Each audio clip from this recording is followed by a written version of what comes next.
मध्य प्रदेश के गवर्नर श्रीमान मंगूभाई पटेल, यहां के कर्मठ मुख्यमंत्री भाई मोहन यादव जी, केंद्रीय मंत्री भाई Shivraj Singh ji, Virendra Kumar ji, CR Patil ji, deputy CM Jagdish Devda जी, राजेंद्र शुक्ला जी, अन्य मंत्रीगण, सांसदगण, विधायकगण, अन्य सभी महानुभाव, पूज्य संतगण और मध्य प्रदेश के मेरे प्यारे भाई और बहनों,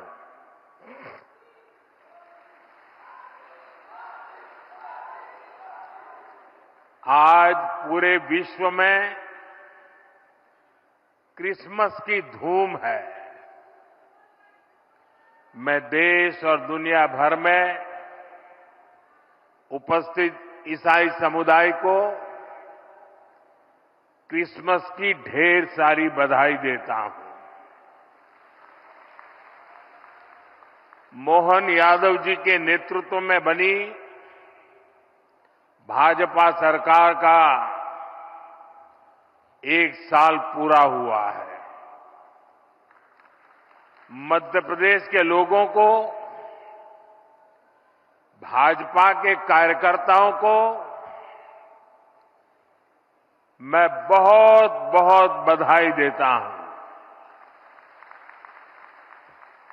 इस 1 वर्ष में एमपी में विकास को एक नई गति मिली है। आज भी यहां हजारों करोड़ रुपए की विकास परियोजनाओं की शुरुआत हुई है। आज ऐतिहासिक केन बेतवा लिंक परियोजना का, दौधन बांध का शिलान्यास भी हुआ है। ओमकारेश्वर फ्लोटिंग सोलर प्लांट, उसका भी लोकार्पण हुआ है। और ये मध्य प्रदेश का पहला फ्लोटिंग प्लांट है। मैं इन परियोजनाओं के लिए एमपी के लोगों को ढेर सारी बधाई देता हूं। साथियों, आज हम सभी के लिए बहुत ही प्रेरणादायी दिन है। आज श्रद्धेय अटल जी की जन्म जयंती है। आज भारत रत्न अटल जी के जन्म के 100 साल हो रहे हैं। अटल जी की जयंती का ये पर्व सुशासन की, सुसेवा की हमारी प्रेरणा का भी पर्व है। थोड़ी देर पहले जब मैं अटल जी की स्मृति में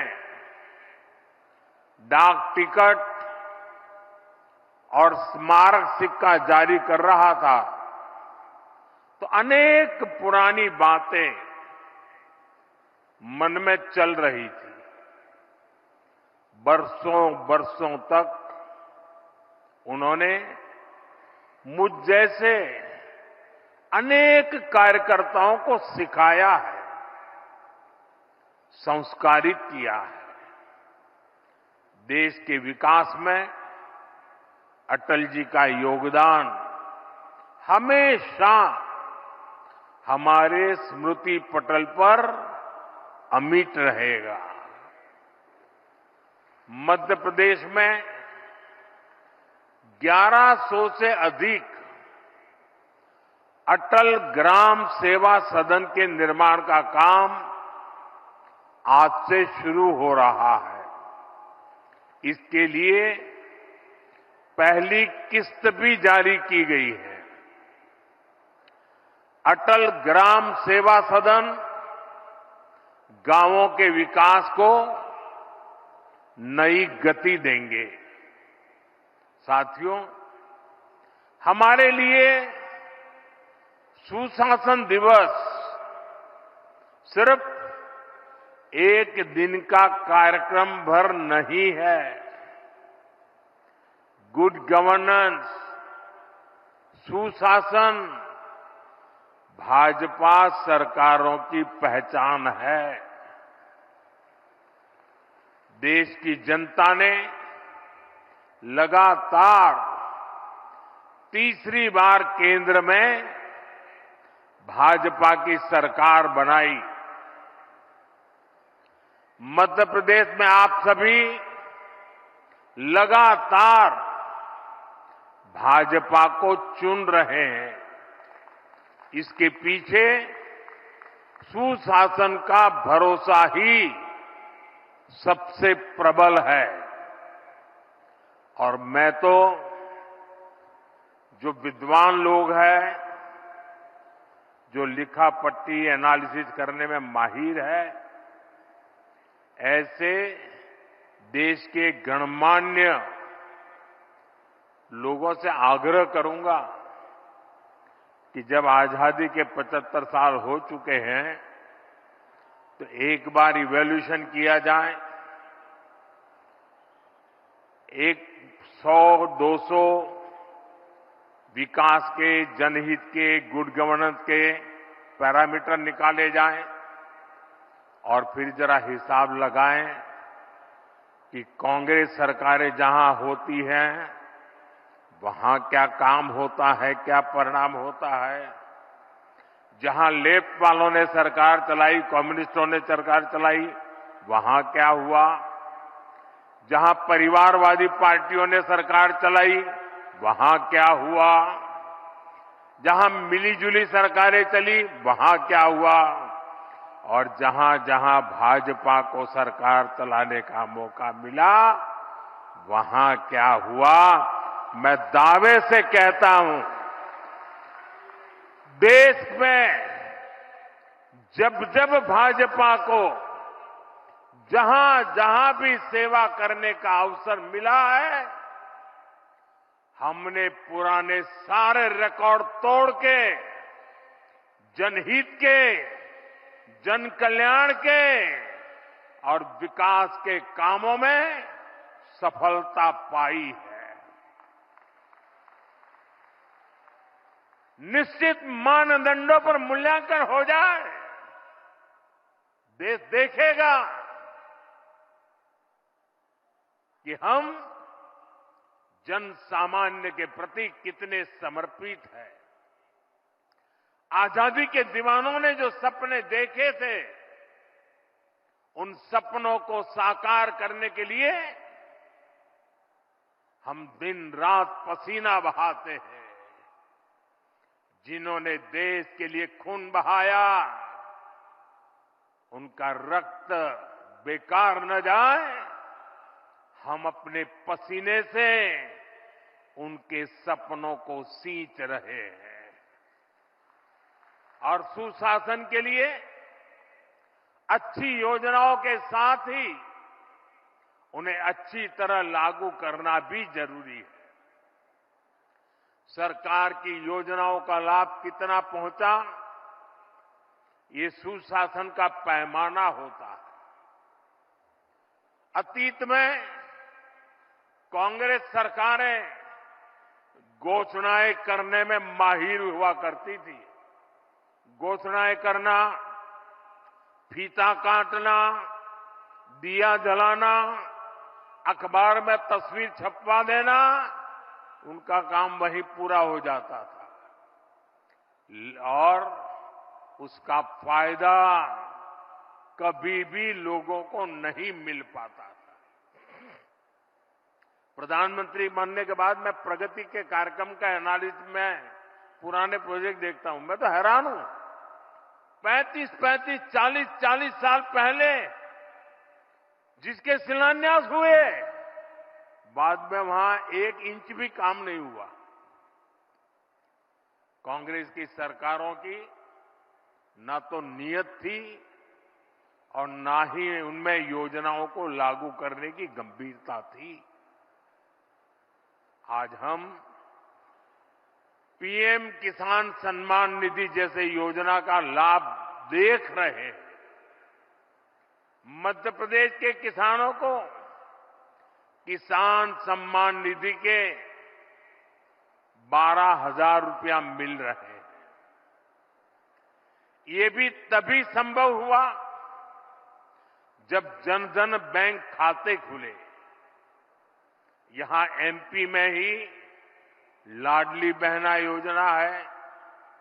अगर हम बहनों के बैंक खाते न खुलवाते, उनको आधार और मोबाइल से ना जोड़ते, तो क्या ये योजना लागू हो पाती? सस्ते राशन की योजना तो पहले से भी चलती थी।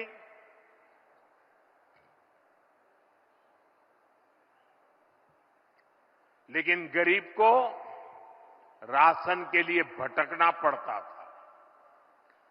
अब आज देखिए, गरीब को मुफ्त राशन मिल रहा है, पूरी पारदर्शिता से मिल रहा है। ये तभी हुआ जब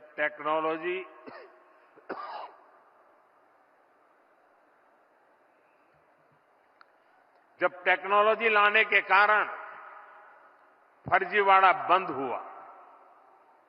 जब एक देश एक राशन कार्ड जैसी देशव्यापी सुविधाएं लोगों को मिली, साथियों, सुशासन का मतलब ही यही है कि अपने ही हक के लिए नागरिक को सरकार के सामने हाथ फैलाना न पड़े, सरकारी दफ्तरों के चक्कर न काटने पड़े। और यही तो सैचुरेशन की 100% लाभार्थी को 100% लाभ से जोड़ने की हमारी नीति है। सुशासन का यही मंत्र भाजपा सरकारों को दूसरों से अलग करता है।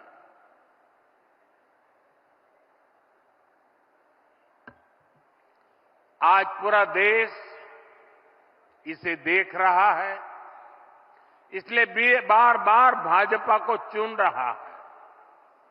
साथियों, जहां सुशासन होता है, वहां वर्तमान चुनौतियों के साथ ही भविष्य की चुनौतियों पर भी काम किया जाता है। लेकिन दुर्भाग्य से देश में लंबे वक्त तक कांग्रेस की सरकारें रही। कांग्रेस गवर्नमेंट पर अपना जन्मसिद्ध अधिकार समझती है, लेकिन गवर्नेंस का उससे 36 का नाता रहा है। जहां कांग्रेस, वहां गवर्नेंस हो ही नहीं सकती। इसका बहुत बड़ा खामियाजा दशकों तक यहां बुंदेलखंड के लोगों ने भी भुगता है। पीढ़ी दर पीढ़ी यहां के किसानों, यहां की माताओं बहनों ने बूंद बूंद पानी के लिए संघर्ष किया। ये हालात क्यों बने? क्योंकि कांग्रेस ने कभी जल संकट के स्थायी समाधान के बारे में सोचा ही नहीं। साथियों, भारत के लिए नदी जल का महत्व क्या है, इसको समझने वाले पहले लोगों में, और आपको भी जब बताऊं तो आश्चर्य होगा, यहां किसी को भी पूछ लीजिए, हिंदुस्तान में किसी को पूछ लीजिए कि देश आजाद होने के बाद सबसे पहले जल शक्ति, पानी का सामर्थ्य, पानी के लिए दूरंदर्शी आयोजन, इसके विषय में किसने सोचा था, किसने काम किया था? यहां मेरे पत्रकार बंधु भी जवाब नहीं दे पाएंगे। क्यों? जो सच्चाई है उसको दबा के रखा गया, उसे छिपा करके रखा गया और एक ही व्यक्ति को क्रेडिट देने के नशे में सच्चे सेवक को भुला दिया गया। और आज मैं बताता हूं, देश आजाद होने के बाद भारत की जल शक्ति, भारत के जल संसाधन, भारत में पानी के लिए बांधों की रचना, इन सब की दूरदृष्टि किसी एक महापुरुष को क्रेडिट जाती है तो उस महापुरुष का नाम है बाबा साहब आंबेडकर।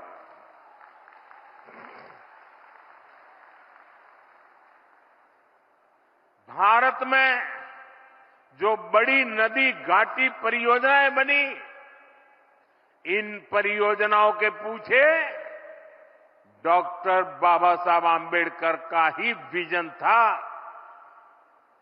आज जो केंद्रीय जल आयोग है, इसके पीछे भी डॉक्टर आंबेडकर के ही प्रयास थे।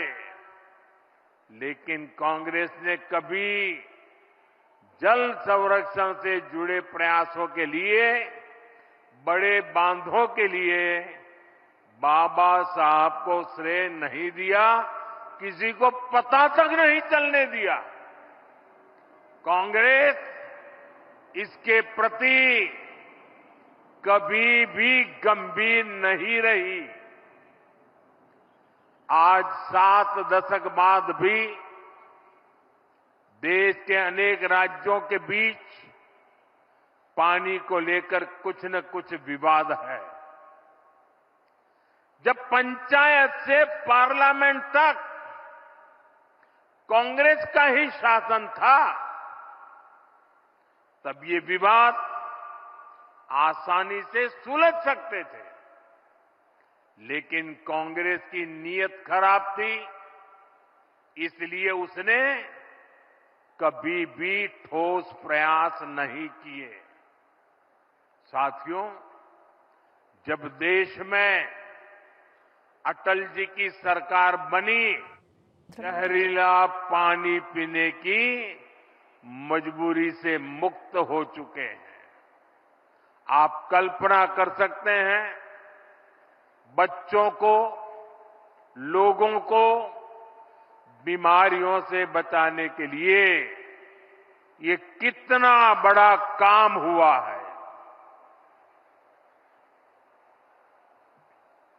साथियों,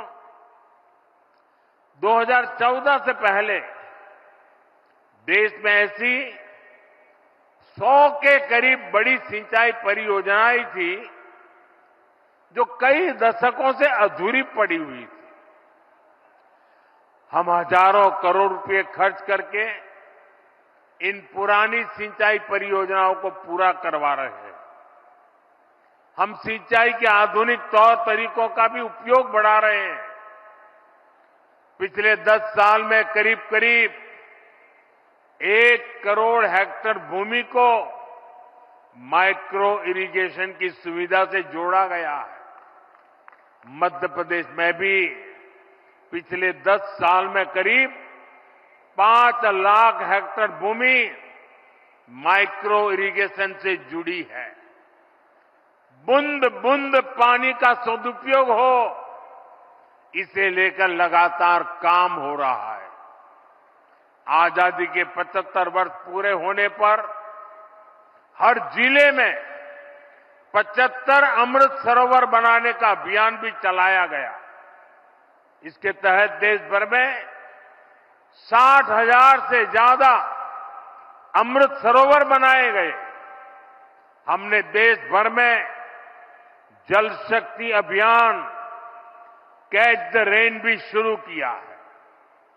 आज देश भर में 3 लाख से अधिक रिचार्ज वेल बन रहे हैं और बड़ी बात यह कि इन अभियानों का नेतृत्व जनता जनार्दन खुद कर रही है। शहर हो या गांव, हर क्षेत्र के लोग इनमें बढ़ चढ़कर हिस्सा ले रहे हैं। मध्य प्रदेश सहित देश के जिन राज्यों में भूजल स्तर सबसे कम था, वहां अटल भूजल योजना चलाई जा रही है। साथियों, हमारा मध्य प्रदेश टूरिज्म के मामले में हमेशा से अव्वल रहा है और मैं खजुराहो आया हूं और पर्यटन की चर्चा ना करूं, ऐसा भला हो सकता है क्या? पर्यटन एक ऐसा सेक्टर है जो युवाओं को रोजगार भी देता है और देश की अर्थव्यवस्था को भी ताकत देता है। अब जब भारत दुनिया की तीसरी बड़ी आर्थिक शक्ति बनने जा रहा है, तो दुनिया में भारत को लेकर जिज्ञासा बढ़ी है। आज दुनिया भारत को जानना चाहती है, समझना चाहती है। इसका बहुत अधिक फायदा मध्य प्रदेश को होने वाला है। हाल में एक अमेरिकी अखबार में एक रिपोर्ट छपी है, हो सकता है मध्य प्रदेश के अखबारों में भी अब वो नजर आई हो। अमेरिका के उस अखबार में छपी खबर में लिखा गया है कि मध्य प्रदेश को दुनिया के 10 सबसे आकर्षक टूरिस्ट डेस्टिनेशन में से एक बताया गया है। दुनिया के टॉप 10 में एक मेरा मध्य प्रदेश। मुझे बताइए, हर मध्य प्रदेश वासी को खुशी होगी कि नहीं होगी? आज का गौरव बढ़ेगा कि नहीं बढ़ेगा? आपका सम्मान बढ़ेगा कि नहीं बढ़ेगा? दुनिया के 10 सबसे आकर्षक टूरिस्ट डेस्टिनेशन में से एक बताया गया है। दुनिया के टॉप 10 में एक मेरा मध्य प्रदेश। मुझे बताइए, हर मध्य प्रदेश वासी को खुशी होगी कि नहीं होगी? आज का गौरव बढ़ेगा कि नहीं बढ़ेगा? आपका सम्मान बढ़ेगा कि नहीं बढ़ेगा? आपके यहां टूरिज्म बढ़ेगा कि नहीं बढ़ेगा? गरीब से गरीब को रोजगार मिलेगा कि नहीं मिलेगा? साथियों, केंद्र सरकार भी लगातार प्रयास कर रही है कि देश और विदेश के सभी पर्यटकों के लिए सुविधाएं बढ़े, यहां आना जाना आसान हो। विदेशी पर्यटकों के लिए हमने ई वीजा जैसी योजना बनाई है। भारत में जो हेरिटेज और वाइल्ड लाइफ टूरिज्म है, उसको विस्तार दिया जा रहा है। यहां मध्य प्रदेश में तो इसके लिए अभूतपूर्व संभावनाएं हैं। खजुराहो के इस क्षेत्र में ही देखिए, यहां इतिहास की, आस्था की अमूल्य धरोहरें हैं। कंदरिया महादेव, लक्ष्मण मंदिर, 64 योगिनी मंदिर, अनेक आस्था स्थल है। भारत के पर्यटन का प्रचार करने के लिए हमने देश भर में G20 की बैठकें रखी थी। एक बैठक यहां खजुराहो में भी हुई थी। इसके लिए खजुराहो में एक अत्याधुनिक अंतर्राष्ट्रीय सम्मेलन केंद्र भी बनाया गया। साथियों, केंद्र सरकार की स्वदेश दर्शन योजना के तहत मध्य प्रदेश को सैकड़ों करोड़ रुपए दिए गए हैं ताकि यहां इको टूरिज्म सुविधाओं का, पर्यटकों के लिए नई सुविधाओं का निर्माण हो सके। आज सांची और अन्य बौद्ध स्तंभों को बौद्ध सर्किट से जोड़ा जा रहा है। गांधी सागर, ओमकारेश्वर डैम, इंदिरा सागर डैम, भेड़ाघाट, बाणसागर डैम, ये इको सर्किट का हिस्सा है। खजुराहो, ग्वालियर, ओरछा, चंदेरी, मांडू ऐसे स्थलों को हेरिटेज सर्किट के रूप में कनेक्ट किया जा रहा है। पन्ना नेशनल पार्क को भी वाइल्ड लाइफ सर्किट से जोड़ा गया है। बीते वर्ष तो पन्ना टाइगर रिजर्व में ही करीब 2.5 लाख पर्यटक आए हैं। मुझे खुशी है कि यहां जो लिंक नहर बनाई जाएगी उसमें पन्ना टाइगर रिजर्व के जीवों का भी ध्यान रखा गया है। साथियों, पर्यटन बढ़ाने के ये सारे प्रयास स्थानीय अर्थव्यवस्था को बड़ी ताकत देते हैं। जो पर्यटक आते हैं वे भी यहां का सामान खरीदते हैं। यहां ऑटो टैक्सी से लेकर होटल, ढाबे, होम स्टे, गेस्ट हाउस सभी को फायदा पहुंचता है। इससे किसान को भी बहुत फायदा होता है क्योंकि दूध, दही से लेकर फल, सब्जी तक हर चीज के उन्हें अच्छे दाम मिलते हैं। साथियों, बीते 2 दशकों में मध्य प्रदेश ने अनेक पैमानों में शानदार काम किया। आने वाले दशकों में मध्य प्रदेश देश की टॉप इकोनॉमीज में से एक होगा। इसमें बुंदेलखंड की बहुत बड़ी भूमिका होगी। विकसित भारत के लिए विकसित मध्य प्रदेश बनाने में बुंदेलखंड का रोल अहम होगा। मैं आप सभी को भरोसा देता हूं, डबल इंजन की सरकार इसके लिए ईमानदारी से प्रयास करती रहेगी। एक बार फिर आप सभी को ढेर सारी शुभकामनाएं। ये आज का कार्यक्रम है ना, इतना बड़ा कार्यक्रम, इस कार्यक्रम का मतलब मैं समझता हूं। इतनी बड़ी संख्या में माताओं बहनों का आने का मतलब समझता हूं क्योंकि ये पानी से जुड़ा काम है और हर जीवन से जुड़ा हुआ होता है पानी। और ये आशीर्वाद देने के लिए लोग आए ना, उसका मूल कारण पानी है। पानी के लिए काम कर रहे हैं और आपके आशीर्वाद से हम इन कामों को निरंतर करते रहेंगे। मेरे साथ बोलिए, भारत माता की, भारत माता की, भारत माता की।